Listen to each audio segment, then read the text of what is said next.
Let you go, because that IG's report, by the way, found that Mr. Perez, that he misled investigators on the new Black Panther case, but that it was not intentional, that he should have done his homework more before he gave testimony in the case, but not that he went in there and knowingly lied. That was the IG's conclusion. However, they did back up the accusation that there is a racial hostility, as you point out, within the Civil Rights Division when it comes to enforcing the civil rights laws equally, where the defendant in the case is black and the victim in the case is white.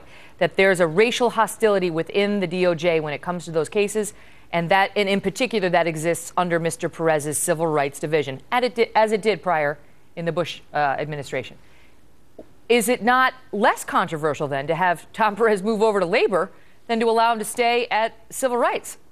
Well, then it depends on what you think is more important. If for members of Congress who are going to have to, for members of the Senate who are going to have to weigh this nomination, what's more important, the business of America or the issue of individual liberties and civil rights? Because where he is, his bailiwick, yes, it affects businesses through the Americans with Disabilities Act and other things. At the Department of Labor, if he brings the same spirit that he has at Justice to the Department of Labor and ends up over there, he's going to have a broad portfolio to be able to deal with how employers interact with their employees. And if he's as much of an innovator in finding ways to push the envelope on liberal issues at the Department of Labor as he is there, he'll have a much broader effect on the economy and a much broader effect on the way people work and are employed.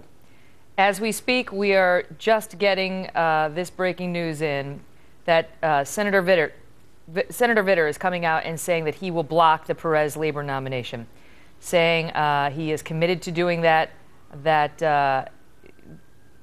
he was directly involved in the controversial new Black Panther voter intimidation case, and that his record should be met with great suspicion by those in the Senate, and saying in particular his home state of Louisiana needs to have cause for concern about this nomination. Already it begins, Chris. Thank you.